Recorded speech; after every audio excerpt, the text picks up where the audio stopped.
안녕하세요. 우리 미술탐험 2 크리스탈 미술쌤입니다. 오늘은 청동기와 삼국시대 미술의 변천 과정과 여러가지 시대적, 지역적, 사회적 배경을 공부해 보도록 하겠습니다. 청동기의 특징을 먼저 볼게요. 청동의 출현은 문명사적으로 굉장히 획기적인 사건이었어요. 각종 도구와 장신구를 만들었고 청동제 무기는 막강한 힘을 발휘해서 제국으로 갈 수 있었죠.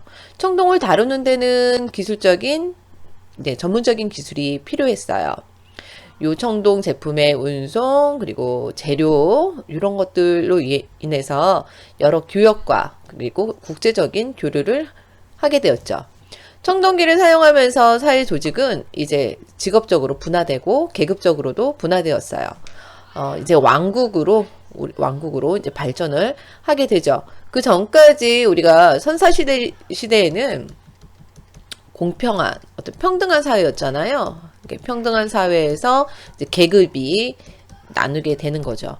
우리나라 청동기는 기원전 1000년 전부터 시작을 합니다. 중국의 영향을 받지 않았어요. 알타이, 몽골과 밀접한 관련이 있습니다. 한민족의 뿌리는 인종, 그리고 언어, 유물 등 어느 것으로 보아도 우리는 북쪽에서 왔다, 북방 민족임을 알 수가 있습니다. 자, 청동기 송곡리 유적이에요. 자, 길고 지루했던 신석기 문화의 이제 변화가 오기 시작합니다. 이제는 이런 빗살무늬 토기, 빗살무늬 토기 어떻게 좀 멋있게 그림을 그리고 싶은데 아직 도구가 익숙치가 않아서요. 이런 빗살무늬 토기 대신에 이젠 이렇게 민무늬 토기로 바뀌게 됩니다. 그리고 고인돌이라는 새로운 장묘 문화가 생기고요. 그리고 철기 문화가 본격적으로 전개되기 시작하기 전까지 이제 1000년 동안 청동기가 지속이 됩니다. 자, 이 고인돌이에요. 죽음의 공간이죠. 여기가 이제 죽으면 여기 사람 여기에다가 이제 그 부족장의 시체를 묻었죠. 그리고 장중한 멋이 있어요. 괸돌을 탁자 모양으로 짜고 그리고 이 넓적한 덮개 돌을 얹었어요. 그리고 무엇인가 이게 떠받들고 있는 듯한 어떤 경건함, 굉장히 뭔가 그 가슴이 이렇게 벅차는 그런 아름다움이 있죠. 이 고인돌은요, 그 세계 문화유산에 우리나라처럼 이렇게 많은 고인돌이 있는 나라가 없어요. 그래서 고인돌의 나라라고도 할 수가 있습니다. 세계 문화유산에 등재되어 있어요. 고인돌. 이거는 비파형 동검이라고 합니다. 이 비파형 동검은 이렇게 이게 비파 모양이거든요. 이 비파 모양처럼 생겼다 해서 비파형 동검. 요 엉덩이 있는 부분, 이 부분이 이렇게 둥그스름한 게 닮아 있죠? 네. 얘는 이제 구리와 그리고 주석을 섞어서 만들어요. 이제 구리는 너무 물렁물렁해서 여기에 주석 10%를 더 집어넣으면 이렇게 단단한 검을 만들 수가 있습니다. 자, 이거는 세형동검이고요. 이거는 한반도에서만 나오는 이렇게 독특한 모양을 갖고 있습니다. 이거는 진짜 이제 검 같은 그런 느낌이 많이 들죠. 아까는 비파형 동검은 좀 둥근 느낌이 있다면 얘는 좀 날렵한 느낌이 있습니다. 자, 여기 보시면은 쌤 요 칼 그 손잡이의 요 부분을 좀 봐보세요. 이 오리 얼굴이 싹 돌아가면서 이 아름다운 디테일이 진짜 끝내주지 않아요. 아주 아름답습니다. 자, 요 작가는요, 최정현 작가라는 분이 작품인데요. 요 끝에 이것을 보세요. 얘는 소금 기둥이고요. 얘는 이 청동검을 모티브로 해서 만들었어요. 자, 이 작가 분이에요. 인터뷰를 선생님이 좀 했었는데, 지금 이 설치 미술 작품을 만들고 있었어요. 자, 딱 정말 불에 활활 타오르는 듯한 그런 검의 모습을 지니고 있죠. 네. 이 청동검이라는 거는, 음, 그냥 아무나 갈 수 있었던 게 아니잖아요. 이제 권력, 사람들의 어떤 욕망, 이런 것들을 표현한, 네, 모양을 갖고 있어요. 그리고 이거는 그 씨앗의 모양을 가지면서 그 사람들의 어떤 그 태초에부터 갖고 있는 어떤 권력에 대한 생각들, 이런 것들을 작품으로 만들었다고 합니다. 자, 이렇게 보시면 청동, 우리 세영 동검의 모양과 흡사하죠. 자, 청동 거울이에요. 거울이라 하면 얼굴을 비추는 것처럼 생각하지만 얘는 햇빛을 반사시키는 용도로 사용합니다. 아주 가는 빛금으로 무수히 많은 이등병 삼각형을 전면에 배치했어요. 여기 보면 이등병 삼각형들이 있고요. 사방에 동심원 넷쌍, 여기 보시면 예, 동그라미 있죠? 여기 동그라미들 두 개, 네, 이 동심원 넷쌍을 새겨놓은 아주 기하학적인 아름다운 거울이에요. 자, 색인기법이 굉장히 정교해서 삼각형 무늬마다 이게 각도가 다 달라요. 그래서 이게 움직일 때마다 반사되는 모습이 다르게 나타나죠. 자, 부족장이 요 거울을 들고 빛을 반사했을 때, 바짝바짝 했을 때 이 사람들이 굉장히 경외감을 느낄 수 있었을 거라고 생각합니다. 자, 청동 방울. 네. 이때는 종교와 정치가 이제 같이 있었죠. 그래서 우리가 보통 생각하는 이런 고조선의 단군 왕검을 생각하시면 될 텐데요. 정치와 함께 종교적으로 이제 제사장의 역할까지 했죠. 선생님이 예전에 어떤 웹툰을 봤는데 어떤 남자가 잠을 자다가 할아버지가 와서 어디를 파보아라 했더니 여기서 보니까 파봤더니 방울과 부채 그리고 칼이 나온 거예요. 자, 이거 보니까 뭐 같아요? 네, 이 사람이 자기는 원치 않았는데 무당이 박수무당이 되는 어떤 그런 과정의 얘기가 있었어요. 지금도 이런 무당이 이 방울을 씁니다. 방울이 씁니다. 이게 그때 이 청동기 시절부터 지금까지 내려오는 어떤 예, 모습을 보여주고 있어요. 자, 삼국시대 독일을 한번 보겠습니다. 되게 아름답죠. 이거는 민무늬 토기예요. 네, 민무늬 토기. 이 민무늬 토기에서 이제 삼국으로 넘어가면서 민무늬 토기에서 이렇게 굽이 있는 굽다리 토기로 바뀝니다. 자, 민무늬 토기는 노천에서 구웠어요. 그래서 700도 이상 올라가질 않아요. 그릇이 약하고 물기에 견디지 못합니다. 얘는 독이라고 또 명명을 합니다. 얘는 이렇게 화덕이라고 생각을 하시면 돼요. 화덕을 만들어서 이제 밀폐된 가마를 쓰는 거죠. 좀 더 견고하게 구워내서 예, 어떤 되게 현대 예술의 관점에서 봐도 조형성이 너무너무 뛰어나요. 우리나라의 그 고려 청자, 분청 사기, 조선 백자와 함께 한국 미술사에서 다시 재평가돼야 되는 대상인데 사람들이 아직은 이 삼국시대 예, 도기에 대해서 많이 연구가 좀 부족합니다. 자, 굽다리 접시는 정중히 받쳐 올렸다는 공경의 뜻을 지니고 있어요. 현재 보면 우리가 제기하고 형태가 되게 비슷하거든요. 그 제사 지낼 때 그릇들이 접시가 있고 그래서 이렇게 약간 올라와서 우리 이런 접시 잘 안 쓰잖아요. 근데 이런 제기의 모습을 네, 갖고 있죠. 네, 비슷하죠. 자, 삼국의 손잡이 잔인데요. 이 세계 문명사적으로 1500년 전에 신라 가야처럼 질그릇으로 이런 손잡이를 만들어서 쓴 예가 없어요. 굉장히 현대적이죠. 이 디테일한 거 좀 보세요. 아주 섬세하게. 자, 굉장히 현대적인 세련미를 갖춘 명품들이 많습니다. 네. 이게 삼국시대 그 잔이라고 하면 믿겠어요? 지금 머그잔이죠? 여기에 왠지 카페라떼를 마셔야 될 것 같고. 자, 얇고, 네, 아주 이때 커피를 마셨을까요? 자, 이 달팽이 모양의 이 모양을 보세요. 되게 현대적이죠. 네, 아주 조형성이 뛰어납니다. 자, 도우장식 항아리예요. 이제 항아리에 이런 해학적인 모습을 한 네, 도우 네, 사람 모양, 동물 모양을 만들어. 자, 이거는 기마 인물형 톡이에요. 자, 여기 보시면 이건 잔이에요. 뒤에 이게 이 모양이 이게 잔이거든요. 자, 아우 이 말을 보세요. 말을 보시면 너무 리얼하죠? 이 리얼하고 네, 조형적으로 이 안정감과 네, 아주 아름다운 모습을 갖고 있어요. 자, 뿔잔.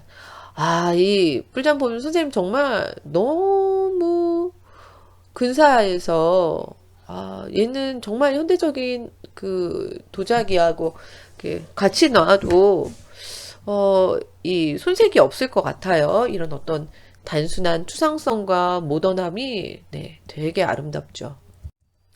자, 이거는 오리형 도기. 얘도 마찬가지로 네, 오리형 독이 왠지 무슨 어떤 호텔 그 로비에 있어야 될 것 같은 그런 느낌이 들지 않습니까?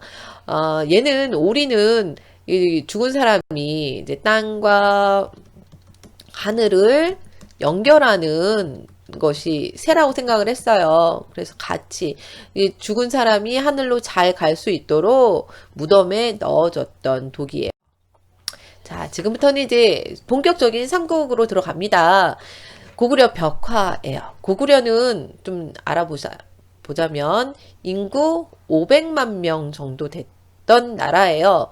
500만 명이라고 하면 나라 굉장히 크잖아요. 고구려가 큰 거에 비해서는 인구가 많지 않았던 거죠. 아무래도 북쪽에 살면서 그렇게 지형이 살기가 좋았던 지형은 아니었을 거라는 생각도 들어요. 자, 이렇게 적은 인구에서 인구 100만 명, 수나라의 100만 대군을 무질렀죠? 그게 바로 안시성 싸움도 있습니다.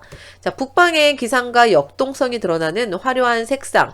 자, 동양의 예술은요, 북쪽과 남쪽의 예술이 달라요. 북쪽은 색이 중심이 돼요. 굉장히 화려한 그 색이 중심이 되고, 남쪽은 먹물이에요. 먹과 물로 네, 굉장히 또 여기는 담담하면서 어떤 정서가 굉장히 안정적인 그런 강변의 그런 느낌을 많이 갖고 있어요. 자, 북방의 아주 힘찬 기상을 이 색으로 느낄 수 있습니다. 고구려 벽화는요, 처음에는 초상화에서 시작해서 나중에는 생활상과 행렬도 그리고 사신도로 이렇게 소리. 네. 이렇게 보시면은 뒤에 따라온 사람은 사냥 나가기 싫은데 억지로 끌려가는 듯한 그런 네, 재밌는 모습도 있어요. 자, 이거는 고구려에 무용하는 모습이죠. 요거와 함께 이걸 보시면 네, 이거는 평창 동계 올림픽의 개막식이거든요. 그때 고구려의 벽화를 모티브로 해서 이렇게 개막식 장면입니다. 이 한복이 너무너무 아름답고 이 개막식이 정말 인상적이었어요. 그렇죠. 너무 아름답죠. 자, 사신도. 자, 사신도는 여러분들 음양오행 사상의 근거를 둔 건데요. 목화 토금수 오행이 방위, 네, 동서남북, 별자리, 계절, 색, 인간의 도덕률, 신체 구조를 모두 담고 있어요. 동양의 사상의 근간을 이루는 거죠. 청룡, 백호, 주작, 현무, 황룡. 청룡은 자 동쪽이고요. 백호는 서쪽. 주작은 어딜까요? 예, 주작은 남쪽이에요. 현무는 거물현, 얘는 북쪽. 자, 황룡은 중앙을 말합니다. 가운데. 자, 이 아이들이 개막식 때 이 빨강색, 파랑색, 노랑, 하양, 검은색의 옷을 입고 이게 음양 오행을 뜻하고 있어요. 이게 청색을 갖고 있는 애는 이제 봄, 계절적으로 봤을 때 봄이고요. 빨강은 여름, 황색은 간절기, 그리고 백색은 가을, 흑색은 겨울을 상징을 합니다. 자, 이런. 그리고 이 백호를 따라서 이제 네, 여행을 떠난다 그런 의미를 갖고 있죠. 자, 얘는 뭐예요? 인면조. 자, 인면조. 우리 요 이렇게 고구려 벽화에 있는 인면조를 모티브를 가지고 왔는데요. 네, 어떤 장수와 평화의 상징으로 인면조. 처음에 왔을 때 되게 뭔가 되게 무서운 느낌도 있고 그래서 사람들이 좀 낯설어 했었죠. 네, 선생님 되게 이런 약간의 B급 감성 같은 네, 좋은 것 같아요.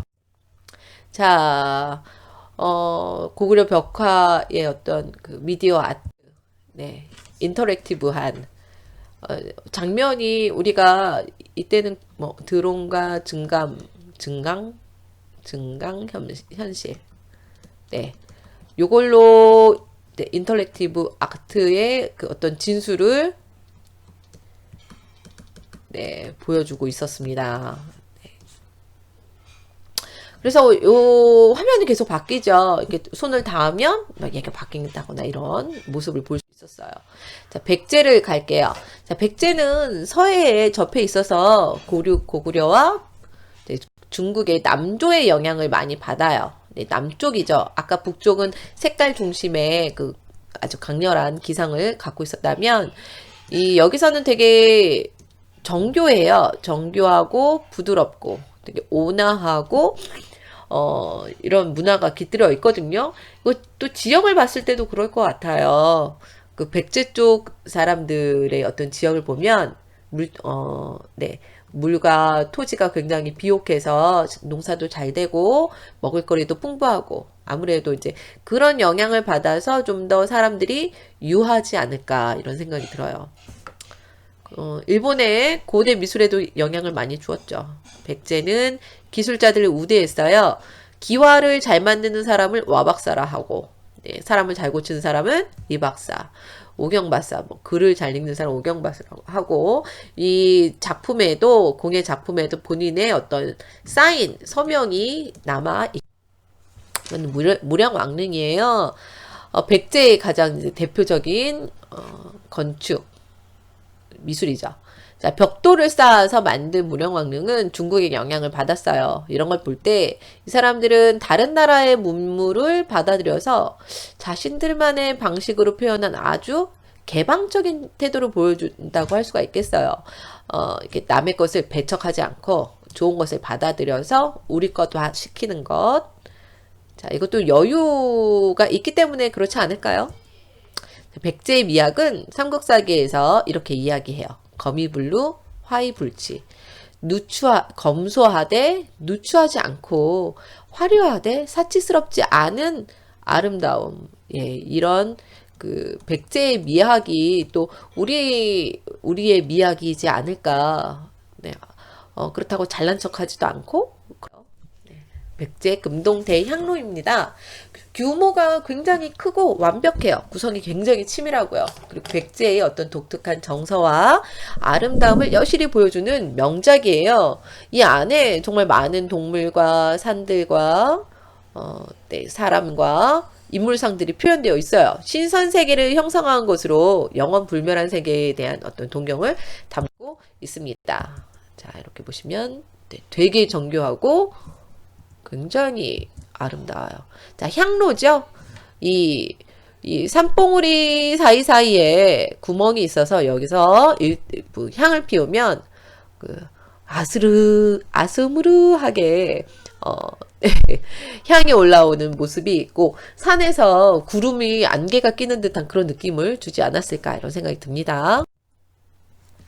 자, 이 봉황에 여의주를 물고 있는 게 아니죠. 목으로 딱 받치고 있죠.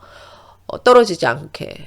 이것 또한 굉장히 긴장감 넘치는 오히려 입에 물고 있는 것보다 더 조형적으로 아름다움을 주는 듯한 느낌이 듭니다. 자, 요거는 용 밑에 용이 네, 받치고 있는 모습. 자, 이걸 그림을 이렇게 그렸어요. 자, 이거는 작년에 백제를 표현하는 일러스트 대상을 받은 부분인데요. 자, 뭐 여기 보시면 금동대향로, 정림, 네, 미륵사지, 정림사지, 5층 석탑 등 네, 백제를 표현한 일러스트 어때요? 네, 잘 표현됐나요? 자, 이거는 한번 볼까요? 이거는 이것도 우수작이었는데요. 네, 이런 모습을 볼 수 있습니다. 자, 신라로 가겠습니다. 신라는 풍부한 금 생산지를 배경으로 해서 아주 정교한 금속工艺를 발달시켜요. 네, 금 하면 화려하고 요즘 금값 많이 올랐죠. 또 네, 굉장히 귀족적이고 화려해요. 네, 보시면 이건 사슴의 뿔 모양을 하고 있습니다. 사슴의 뿔 모양을 하고 있으면서 얘는 나뭇잎처럼 움직일 때마다 반짝반짝 하겠죠. 우리가 그 아이섀도우, 눈에 반짝반짝한 그 아이섀도우를 바르면 얼굴이 이렇게 빛이 나잖아요. 얘도 움직이면서 어떤 그 빛을 받아서 네, 반짝임이 되게 그 신령스러운 그런 느낌도 주었을 것 같아요. 자, 이 귀걸이 신라의 이 세공 아주 너무너무 정교하죠? 이런 걸 어떻게 만들었을까요? 금 허리띠. 네, 디테일한 이런 모습들. 네, 지금의 작품하고도 정말 손색이 없죠? 금 목걸이에요. 어디 면세점, 뭐 불가리? 뭐 이런 면세점에 있는 그런 작품들 같지 않아요? 지금, 네. 지금 걸어도 손색이 없을 것 같습니다. 자, 마지막으로 금동미륵보살 반가 사유상이에요. 여기 사유상. 이 사유상은 이 사진 때문에 글씨가 잘렸네요. 이 사유상은 삼국의 백제인지 신라인지 고구려인지 정확하게 나오지는 않았어요. 사유상. 왜 사유상? 사유한다는 게 생각한다는 거예요. 그래서 지금 굉장히 미륵 보살이 우리의 대중들을 어떻게 구할까? 지금 생각을 하시는 거예요. 자, 여기 보시면 같은 모양이죠. 네.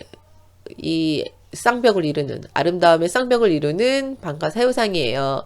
이 옷을 보시면 되게 하늘하늘하게 또 젖은 옷을 입고 있는 듯한 그런 느낌. 그리고 다른 것보다도 이 얼굴에 띄는 평화로움, 미소.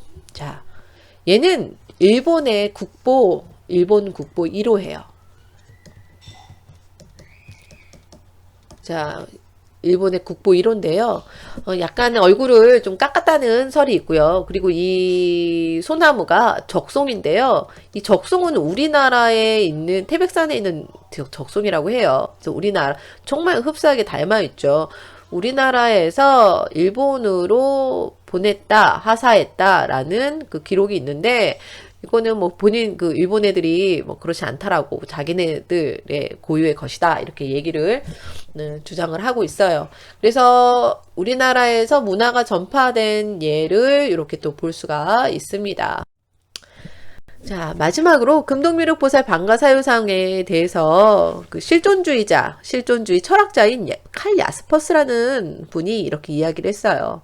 지금 이 미륵상에서는 인간 실존의 최고의 이념이 남김없이 표현되어 있음을 봅니다.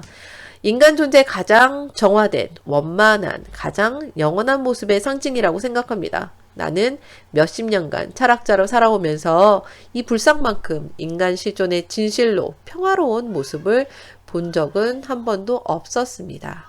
자, 우리의 미술의 아름다움과 어떤 진실함을 또 느낄 수 있습니다. 오늘은 삼국시대는 여기까지 하겠습니다. 수고하셨습니다.